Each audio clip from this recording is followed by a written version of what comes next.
Venimos al mensaje preparado para este domingo. Hemos llegado ya a la lección número 16 de estudios en el libro de los Hechos. Vamos a considerar en esta ocasión un solo versículo. Hechos capítulo 20, verso 7. Hechos 27. Versículo breve, solamente vamos a tomar la mitad del versículo. Así dice Hechos 27. El primer día de la semana, reunidos los discípulos para partir el pan, Pablo les enseñaba. Versículo breve, pero de oro, repleto de doctrina bíblica sana. Todo un tratado de eclesiología, en poquísimas palabras. Eclesiología es la ciencia que estudia la doctrina de la iglesia. Aquí tenemos una ventana abierta a la iglesia primitiva. Vean la figura que está en la primera página del boletín. Ahí está el apóstol Pablo, en una casa de familia alquilada en Troas, en la ciudad de Troas. Está dando un estudio bíblico que duró 6 horas y luego se prolongó por 6 horas más. ¿De qué estaba hablando el apóstol Pablo? Ya lo veremos enseguida. Pero vamos a ver 4 cosas que nos describen la vida de la iglesia primitiva. Aquella iglesia que vivió en los días inmediatos al sacrificio del Señor Jesucristo, su resurrección gloriosa, su ascensión al cielo y luego la venida del Espíritu Santo. Esa iglesia que estuvo llena de vida, llena de amor, llena de fe y llena de santo entusiasmo. Vamos a ver primeramente el día de reunión escogido por estos hermanos de la ciudad de Troas, el día primero de la semana. Llama poderosamente la atención este detalle. El día primero de la semana se reunían los cristianos. Poco a poco se estaba dejando el día séptimo de la semana como día santo de adorar a Dios que tenían los judíos por 1500 años. Los cristianos empezaron a reunirse el día primero de la semana para celebrar sus servicios religiosos. ¿Por qué el día primero de la semana? Por 2 poderosas razones. 2 poderosos hechos que habían ocurrido ambos en el día primero de la semana. Uno, la resurrección del Señor Jesucristo, que resucitó el día primero de la semana. El otro, la venida del Espíritu Santo en el día de la fiesta de Pentecostés, que se celebraba también en el día primero de la semana. Y la iglesia de Cristo está basada y fundamentada en estos 2 hechos. La resurrección gloriosa del Señor Jesucristo cuando venció la muerte con poder, y luego la venida del Espíritu Santo precisamente 50 días después, en un primer día de la semana. Hemos explicado otras veces que los judíos nunca le pusieron nombres a los días de la semana. Los llamaban por su número: primero, segundo, tercero, cuarto, quinto, sexto, séptimo. Y pasaba la primera semana del mes. Después del séptimo día volvían a contar de nuevo: primero, segundo, tercero, cuarto, quinto, sexto, séptimo. Cada 4 semanas tenían un mes. No le pusieron nombres a los días de la semana. El día séptimo era el día de reposo, el día de Sabbat, día de reposo. Los pueblos latinos y europeos le han puesto nombres a los días de la semana. El día domingo, primero de la semana. El nombre domingo viene de una frase latina, Domine Dies, que significa día del Señor. Es un lindo nombre, está bien puesto. Honra el día primero de la semana. El día primero de la semana es el día del Señor, porque el Señor resucitó en el día primero de la semana, y en el día primero de la semana envió el Espíritu Santo. Y los creyentes en Cristo tenemos que honrar al día domingo, al día primero de la semana.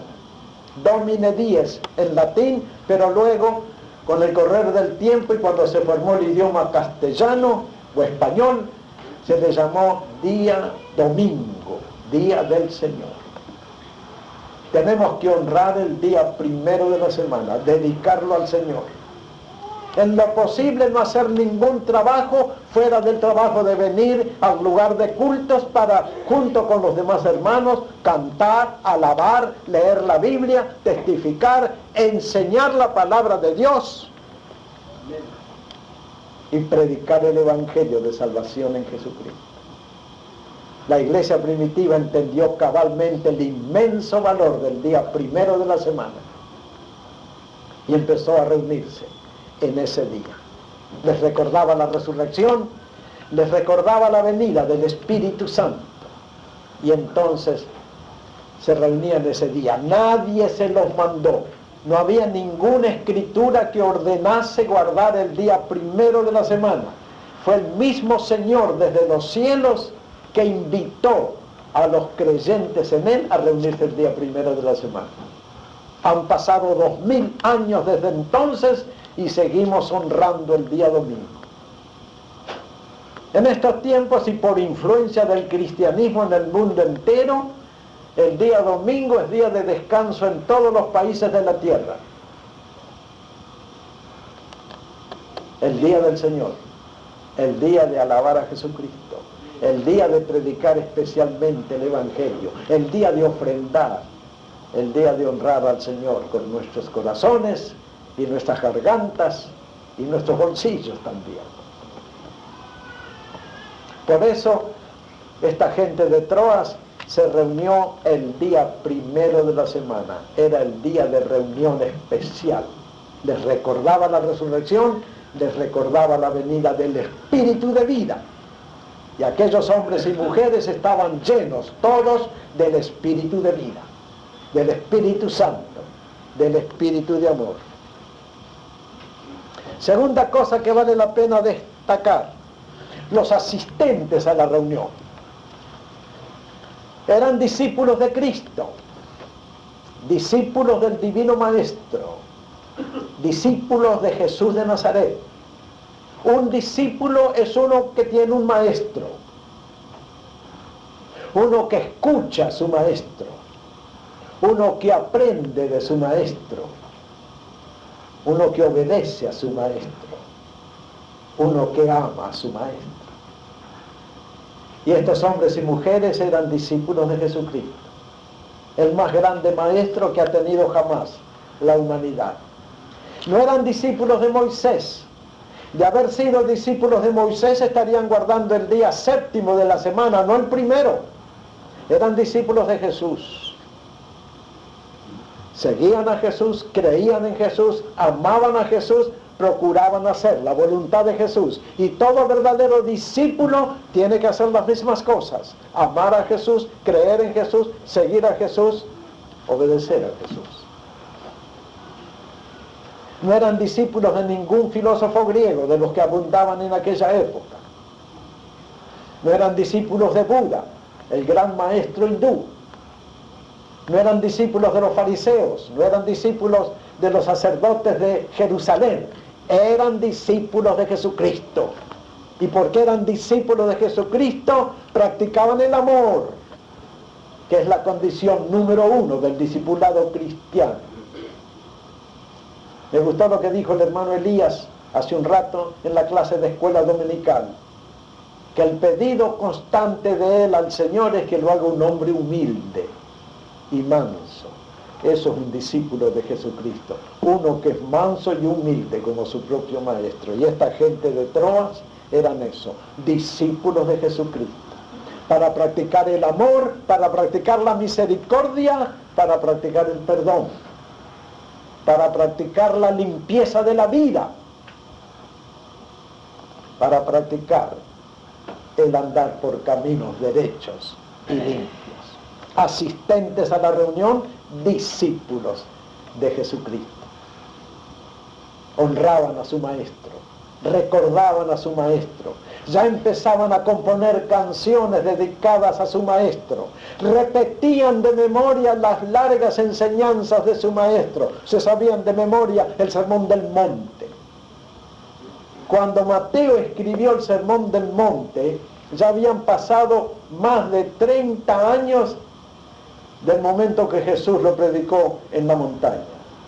Y los discípulos de Jesús lo sabían de memoria y lo repetían constantemente. Así que cuando Mateo escribió esos 6 capítulos, esos 3 capítulos, 5, 6 y 7 del Evangelio de Mateo, era porque los cristianos continuamente recordaban de memoria las palabras de Jesús.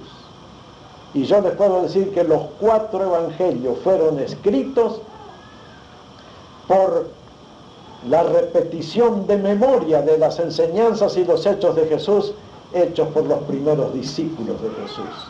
Amaban a su Señor, retenían las enseñanzas de su Señor. Y un buen discípulo es eso, uno que retiene las enseñanzas de su Maestro. Vamos nosotros también a hacer lo mismo y a retener en nuestra mente y en nuestro corazón las enseñanzas de nuestro Maestro, porque nosotros también queremos ser discípulos de Jesucristo. Tercera cosa importante, interesante, el propósito de la reunión. ¿Para qué se reunían? No se reunían para jugar bingo como hacen en algunas iglesias católicas. No se reunían para charlar simplemente. No se reunían para mirar todos juntos televisión. Tenían un solo propósito: romper el pan. Ellos le llamaban el rompimiento del pan. Su propósito era simplemente celebrar la Santa Cena.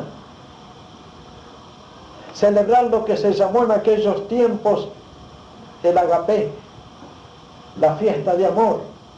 Parece que fue el apóstol Pablo, estando en Corinto, que les enseñó a los cristianos celebrar cada primer día de la semana una fiesta de amor. Era una comida grande, se reunía toda la iglesia, cada uno traía algo de comida y comían todos juntos con alegría y con sencillez de corazón. Le llamaron agapé o agape, como se quiera pronunciar, palabra griega que significa fiesta de amor. Se pasaban el día entero en el lugar de culto, sea una casa de familia o sea algún local grande. Y hacia el final de la reunión, los ancianos de la iglesia, los hombres más respetables, más sólidos en la fe, más maduros en la doctrina, entonces realizaban la ceremonia de romper el pan y distribuir la copa, en recuerdo de aquel momento cuando en la última cena Jesús había partido el pan y distribuido la copa de vino entre sus apóstoles, y les había dicho: este pan es mi cuerpo que por vosotros es entregado, y esta copa es la sangre del nuevo pacto que por vosotros se derrama. Y los cristianos primitivos, y estos de Troa también, celebraban el agape, la comida de amor, la fiesta alegre, que terminaba siempre con la Eucaristía, otra palabra griega. Eucaristía significa acción de gracias. Después de estar todo el día en el local de cultos,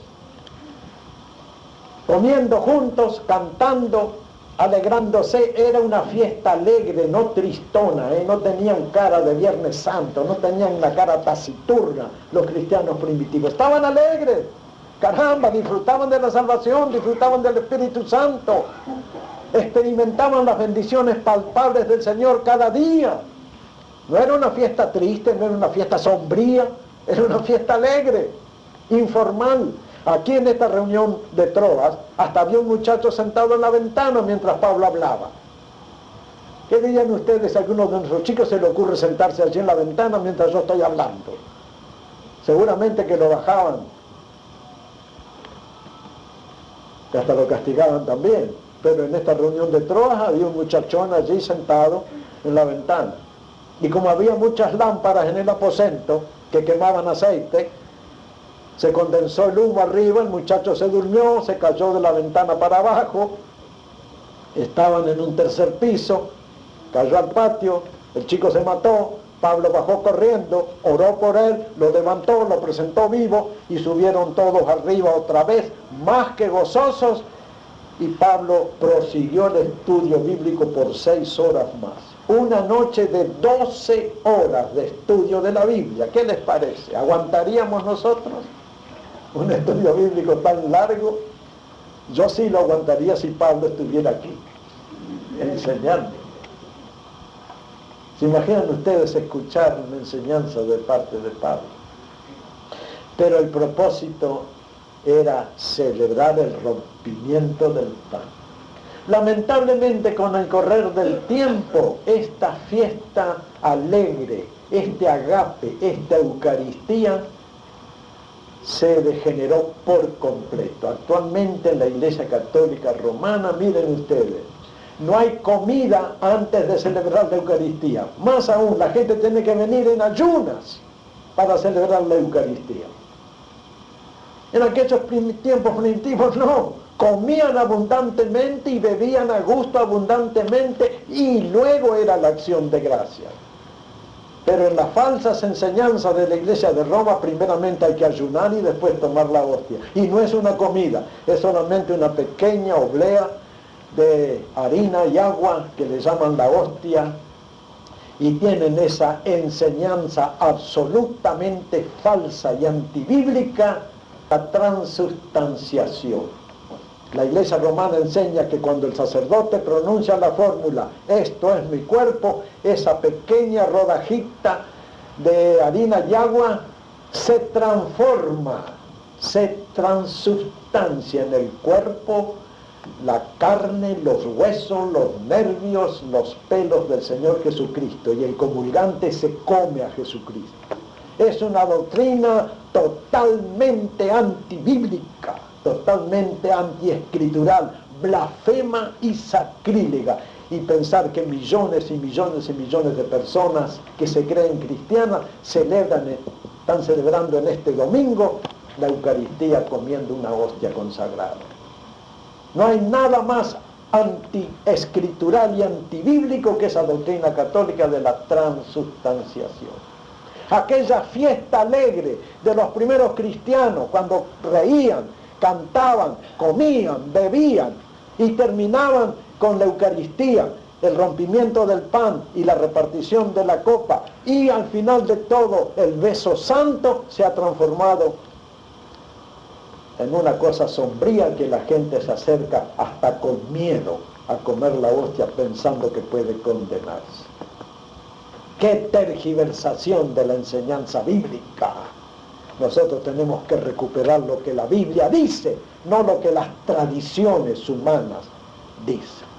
El propósito de la reunión de la iglesia aquí en Troas era romper el pan y distribuir la copa en recuerdo del sacrificio precioso de Jesús, en recuerdo del nuevo pacto que todos estaban disfrutando, un pacto que les había traído justificación por la sola fe, adopción de hijos en la familia de Dios, regeneración completa con una vida nueva, santificación de la vida y todavía una glorificación al partir de este mundo e ir a la presencia del Señor. Eso es el nuevo pacto y eso estaba Pablo enseñando. La cuarta cosa que hay aquí en este versículo magistral es Pablo les enseñaba. ¿Qué les enseñaba? Justamente el nuevo pacto. Ahí está en la figura, delante de Pablo hay un buen pedazo de pan, un buen pan y una buena copa. símbolo del cuerpo de Jesús, símbolo de la sangre de Jesús, y Pablo le está enseñando lo que siempre enseñaba por todas partes, el nuevo pacto, la vida en Cristo. El tema de Pablo era la vida en Cristo. La vida que se recibe en la conversión, la vida que se mantiene por obediencia y comunión constante con el Señor. Pablo enseñaba a Jesucristo por todas partes. Al final del libro de los Hechos, en el último versículo dice que Pablo estuvo 2 años enteros en una casa de alquiler enseñando el reino de Dios y predicando a Jesucristo. Y eso es lo que Pablo hacía por todas partes, y eso es lo que hizo aquí en la iglesia de Troas durante 12 horas seguidas, intercalando su enseñanza con un milagro de resurrección, cuando el muchacho Eutico cayó del 3er piso abajo, se mató, y Pablo, orando, lo devolvió a la vida, como una demostración del poder de Jesucristo. Tenemos que asomar los ojos a la iglesia de Troas, porque así también eran todas las iglesias primitivas. Se reunían el día primero de la semana, y para ellos el día primero de la semana era el día sacratísimo, porque recordaba la resurrección de Cristo y la venida del Espíritu Santo. Se reunían principalmente discípulos de Jesucristo. Los asistentes a la reunión, si eran ya creyentes, eran discípulos de Jesús. Tenían un maestro, seguían ese maestro, amaban ese maestro, obedecían a ese maestro, retenían en la mente las enseñanzas de ese maestro. Y el propósito fundamental era romper el pan, distribuir la copa. El pan, símbolo del cuerpo de Jesús; la copa, símbolo de la sangre de Jesús. El apóstol Pablo es bien claro cuando enseña a la iglesia de Corinto, 1 de Corintios capítulo 11, desde el verso 24. Porque yo recibí del Señor lo mismo que os he enseñado, que el Señor Jesús, la noche que fue entregado, tomó pan, y habiendo dado gracias, lo partió y les dio, diciendo: tomad, comed, esto es mi cuerpo que por vosotros he partido. Y asimismo, después de haber cenado, tomó también la copa y le dijo: esta copa es la sangre del nuevo pacto que por vosotros se derrama. Haced esto todas las veces que comiereis, hasta que Él venga. Porque todas las veces que comiereis este pan y bebiereis esta copa, la muerte del Señor anunciáis hasta que Él venga. Esa era la enseñanza de Pablo. Enseñar a Jesucristo, enseñar el sacrificio perfecto de Jesucristo hecho en la cruz del Calvario a favor de todos los pecadores de este mundo. Cuando Jesús dio su cuerpo para ser partido y dio su sangre para ser derramada, para que su cuerpo crucificado y su sangre derramada sean el precio que compra el perdón nuestro y la vida eterna de nosotros. ¿No es una maravilla? Claro que es una maravilla. Con razón Pablo dedicó 12 horas seguidas a darle un estudio bíblico sobre el pan y el vino a aquella gente de Troas. Jesús murió por todos nosotros. Su sacrificio es perfecto. Cualquier persona, por pecadora que fuese, si se arrepiente de sus pecados y cree en Jesús como su Salvador, es inmediatamente perdonado, inmediatamente justificado, inmediatamente adoptado en la familia de Dios, inmediatamente santificado o puesto aparte para Jesucristo su Maestro. Qué versículo tan breve y tan lleno de significado. Día de reunión, primero de la semana. Asistentes a la reunión, discípulos de Jesucristo.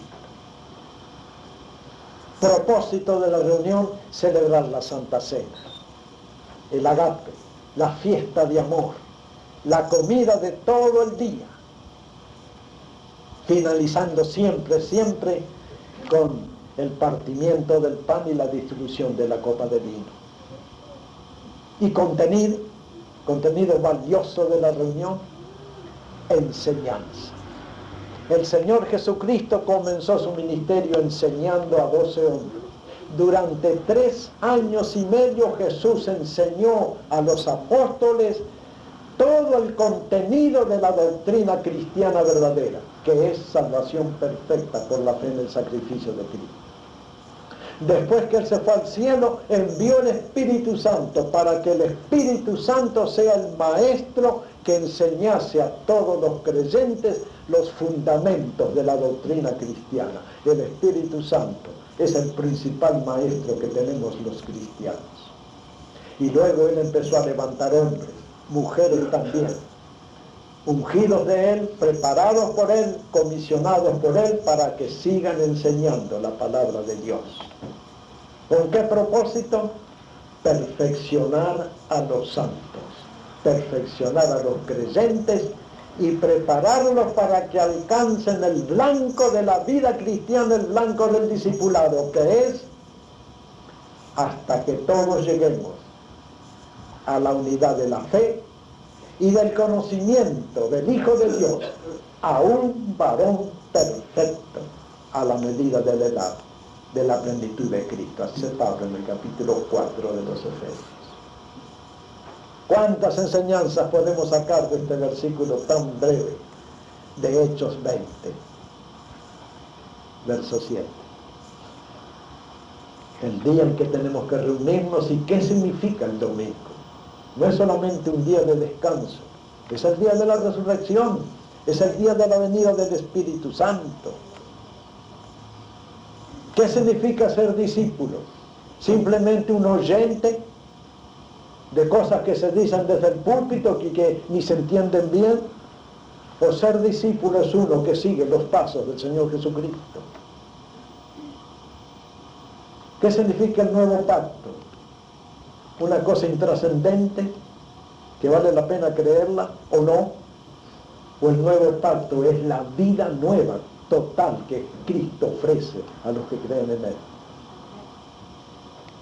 Y la enseñanza, el ministerio de la enseñanza, la iglesia debe practicar el ministerio de la enseñanza. Y gracias al Señor porque ya en esta iglesia tenemos muy buenos maestros bíblicos, mujeres tremendas que enseñan a los niños los principios de la vida cristiana, buenos maestros para la clase de adultos y también un instituto bíblico llamado Instituto Bíblico de la Casa Alquilada. Pero eso no es todo. Basta que cada hermano en su casa tome la Biblia un buen rato cada día y lea la palabra de Dios, pidiéndole al Señor que le enseñe los fundamentos de la fe cristiana. Si hacemos eso, seremos como aquellas iglesias primitivas que en una generación nada más cubrieron todo el imperio romano con el Evangelio de Jesucristo. Es lo que tenemos que hacer nosotros aquí en este barrio, cubrir el barrio con el mensaje del Evangelio de salvación. Vamos a darle gracias al Señor. Amado Padre, gracias te damos por esta ventanita abierta hacia la iglesia de Troas, una iglesia primitiva, llena de fe, llena de amor, llena de alabanza y llena de sana doctrina también. Ayúdanos a nosotros aquí en nuestra iglesia a repetir estas cosas que tenían aquellos cristianos que santificaron el domingo, se declararon discípulos de Jesucristo, comprendían perfectamente las bendiciones del nuevo pacto y les gustaba la enseñanza de la palabra de Dios. Pedimos estas misericordias y gracias en el nombre de Jesús.